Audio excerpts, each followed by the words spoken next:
La Journée internationale de la paix, célébrée le 21 septembre par le monde entier, donc pousse les gens à s'arrêter un moment, à réfléchir sur l'intérêt de la paix pour l'humain, pour le monde. Et aujourd'hui, donc, nous célébrons cette journée de la paix, nous, Soforal, Comité régional de solidarité des femmes pour la paix en Casamance, qui regroupe donc particulièrement les femmes rurales de Casamance, qui s'étend même au niveau des autres régions du Sénégal, avec des points focaux dans les 14 régions donc, du Sénégal.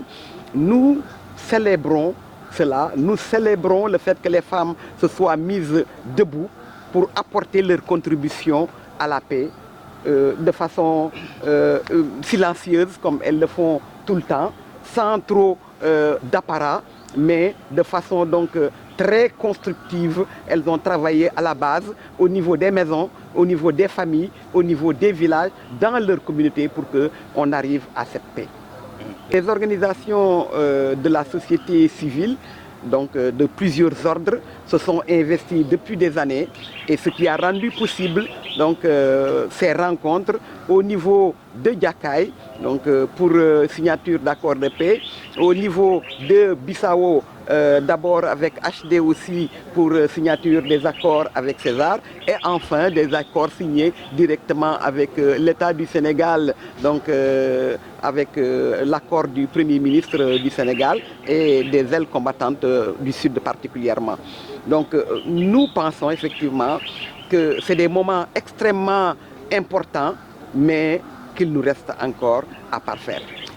Pour les panélistes invités sur la table, qui sont à des niveaux internationaux, c'est juste de jeter un regard croisé sur cette construction de la paix un peu partout au niveau de l'Ouest. Qu'est-ce qui se fait au Mali? Qu'est-ce qui se fait dans d'autres parties du Sénégal? Que font de manière globale les organisations féminines africaines? Et par rapport à la construction de la paix, c'est un peu ce regard croisé pour voir quels sont les défis au niveau de l'Afrique de l'Ouest, quelles sont les opportunités au niveau de l'Afrique de l'Ouest, quelle est la responsabilité des gouvernants, la responsabilité de la société civile, etc. C'est pour cela, donc, ça c'est le premier panel qui doit se pencher sur ce regard croisé. Le second panel est beaucoup plus spécifique parce qu'il se penche un peu sur le cas particulier de la Casamance. Qu'est-ce que les femmes ont eu à faire? Qu'est-ce que les jeunes ont eu à faire?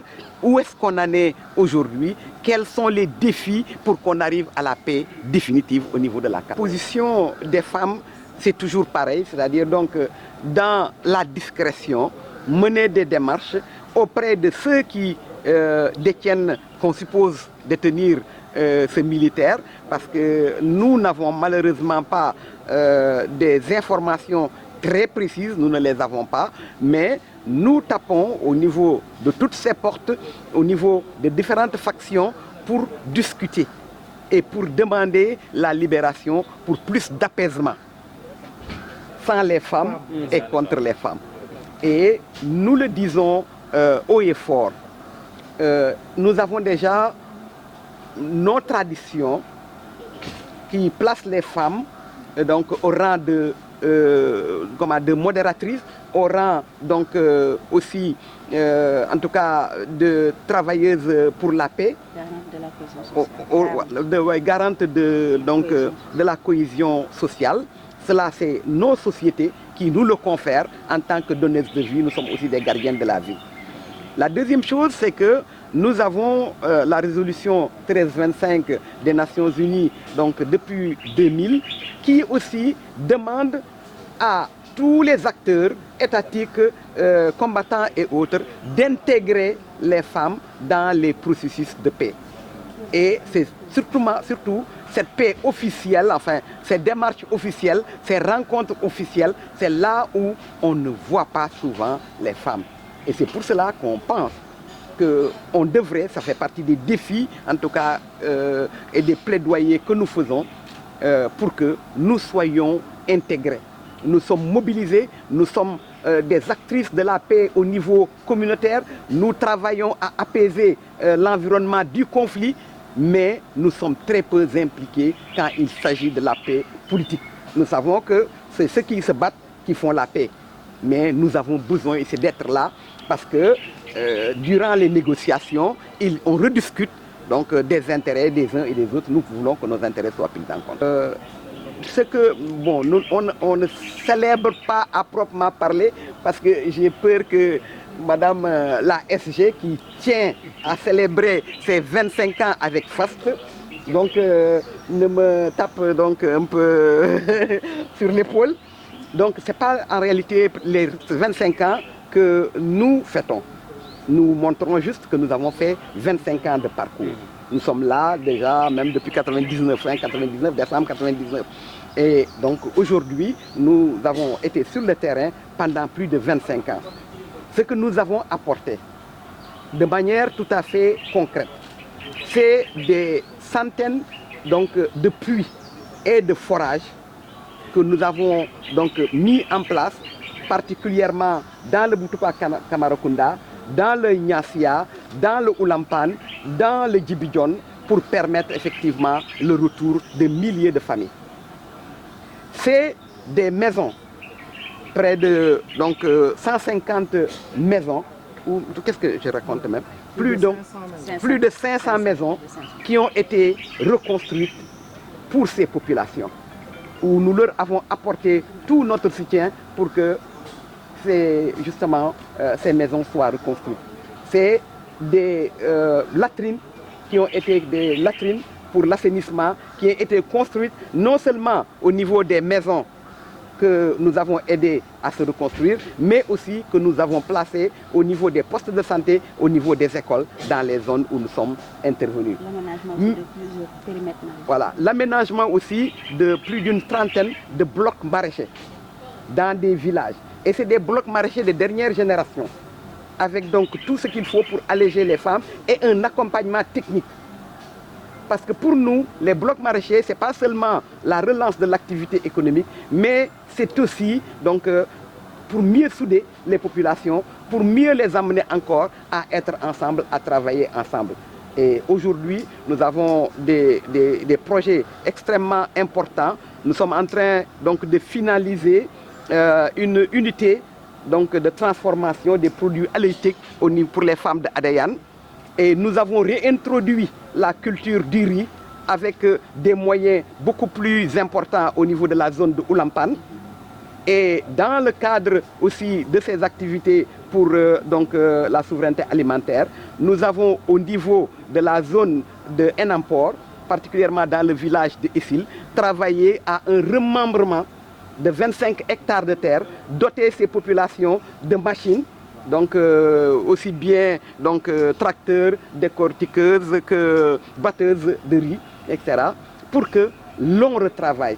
Et ce remembrement est extrêmement important parce que c'est un exemple de négociation pour que on mette ensemble les petits périmètres rizicoles et qu'on en fasse d'assez grands périmètres, au moins d'un quart d'hectare, où l'on peut utiliser donc, les tracteurs pour alléger le travail des femmes. Et nous en avons profité pour que les femmes aussi discutent, pour qu'on discute avec ce village-là, pour qu'on octroie au moins 25% des terres qui ont été remembrées aux femmes.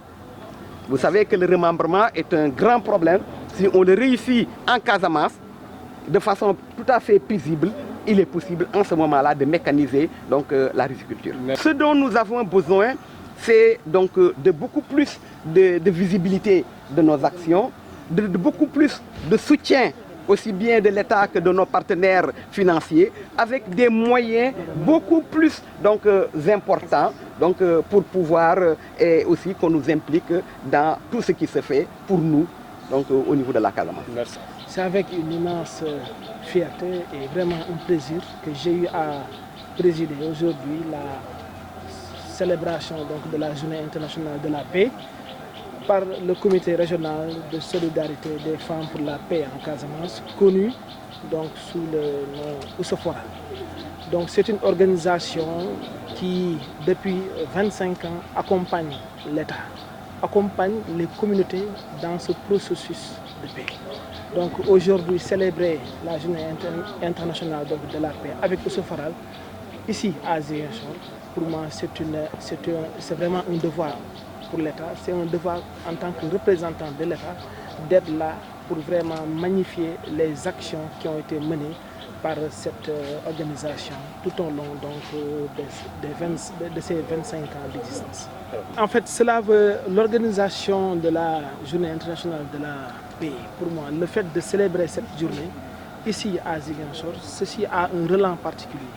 Un relent d'autant plus particulier parce que nous savons tous en réalité que Ziguinchor, la région naturelle de Casamance, a connu un long conflit.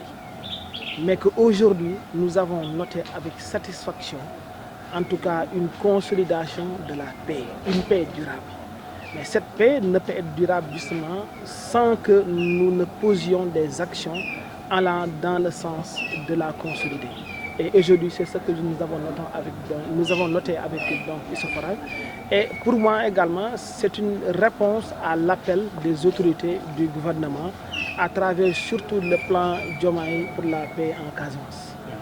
Le plan Diomaye donc, pour la Casamance, en réalité, c'est un ambitieux programme de l'État qui vise à accompagner les personnes déplacées. Donc, de la Casamance, c'est-à-dire celles qui se sont déplacées de leur terroir à cause donc, du conflit. Plusieurs actions sont menées, notamment des actions d'urgence, des actions de reconstruction. Et dans ces actions, justement, nous avons noté la participation naturellement de l'État, mais surtout la contribution importante de la société civile. Parmi lesquelles nous pouvons donc citer Ousafaral avec l'important projet Kasumai que nous avons lancé donc récemment, qui contribue effectivement à l'amélioration des conditions de vie de ces populations de retour, majoritairement dans le département de Bignona et dans le département également de Ziguinchor.